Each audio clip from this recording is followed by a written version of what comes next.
Bienvenue sur le plateau de l'IMAX Cefirc. Aujourd'hui avec Hubert Lapeyre, faisons le point sur cette rentrée d'après-confinement, toujours en pleine crise sanitaire Covid. Hubert, alors, la rentrée, comment ça se passe? La rentrée, je dirais plutôt les rentrées, puisqu'en fait, depuis le début de l'année, c'est notre troisième rentrée. On a eu celle du mois de janvier, classique. Ensuite, paf, confinement, on est re-rentré à partir de mi-mai, vacances, et c'est notre troisième rentrée. Alors, c'est toujours un peu pareil, c'est une rentrée un petit peu bizarre, un petit peu délicate. On a su s'adapter ou on s'adapte en termes d'organisation, en termes de contenu, de programme, de façon à accueillir nos stagiaires, nos formateurs et nos salariés dans les meilleures conditions possibles et bien sûr tout en respectant les protocoles imposés et que nous avons mis en place. Tout à fait, ok. Un des sujets à la seconde rentrée, c'était distanciel ou pas distanciel. À l'époque, vous aviez fait le choix de ne pas vous lancer dans cette façon de faire de la formation. Est-ce que ça a évolué un peu par rapport à ça? Alors, on est resté dans notre ligne, à savoir, on reste sur des formations en présentiel. Et ce, pour plusieurs raisons. La première, en dehors des formations où nous n'avons pas toujours le droit de pouvoir les animer d'une autre façon, la plupart de nos formations ne s'y prêtent guère parce qu'il y a des parties pratiques, et qu'une partie pratique à distance, sur du travail en hauteur, sur de l'échafaudage, on n'a pas encore la solution. Ensuite, on se donne un temps de réflexion.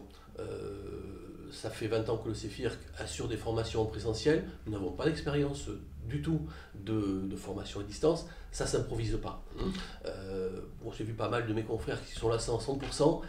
Honnêtement, les retours ne sont pas très bons parce que tout l'ADN de la formation, le contact, l'échange, le partage, le retour d'expérience, il n'y a rien de tout ça. Donc nous, on essaie justement d'être un peu différent et de continuer dans la mesure du possible avec du présentiel, dans des conditions de sécurité. Ce n'est pas pour autant qu'on est contre, et au contraire, mais on va se donner du temps parce qu'on n'anime pas de la même façon, on n'a pas les mêmes outils, on n'a pas les mêmes programmes. Donc c'est quelque chose que l'on va mettre en place si on a la chance d'avoir le groupe qui derrière nous donnera des moyens pour que, à partir peut-être de 2021, on puisse avoir des outils mais vraiment adaptés. Ça n'empêche que le Cefirc innove quand même dans sa façon de donner les formations et les contenus. Voilà, à toute chose, malheur est bon, comme on dit. Alors effectivement, on a réfléchi à qu'est-ce qu'on pouvait faire, comment on pouvait le faire.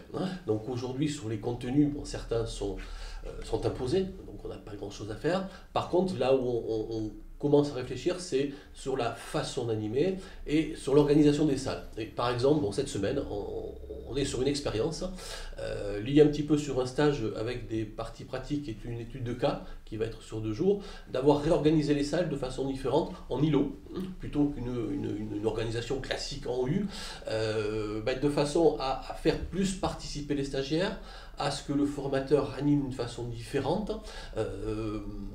On l'a commencé cette semaine. Nos formateurs, premier choc, qu'est-ce que c'est cette salle? On se donne un petit mois pour avoir un panel complet des stages, et puis à partir de là, on verra les stages qui s'y adaptent, ceux qui s'adaptent de moi. Donc on est plus dans cette réflexion-là, d'organisation et de façon d'animer un petit peu différente pour que nos stagiaires, là encore, comme souvent ce qu'on me dit, aient plus envie d'aller au Cefirc qu'ailleurs. Bien.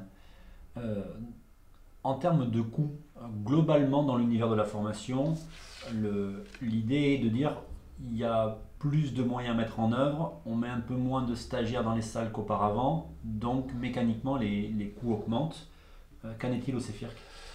Qu'en est-il au Cefirc? Alors la première réflexion était de dire j'ai 1 euro de plus, donc je répercute 1 euro de plus à mon client.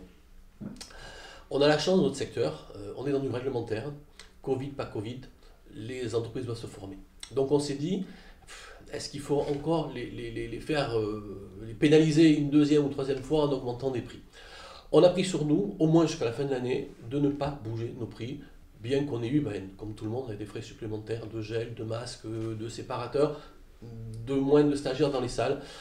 Voilà, c'est notre contribution, j'allais dire, à l'effort global de l'économie. On n'aura pas une bonne année, comme tout le monde. Si on arrive à équilibrer, c'est déjà pas mal. Mais on n'a pas voulu pénaliser à nouveau nos clients. Donc pour jusqu'à la fin de l'année, nos prix resteront les mêmes. Ok, très bien. Merci Hubert. Merci Franck. À très vite. Au revoir.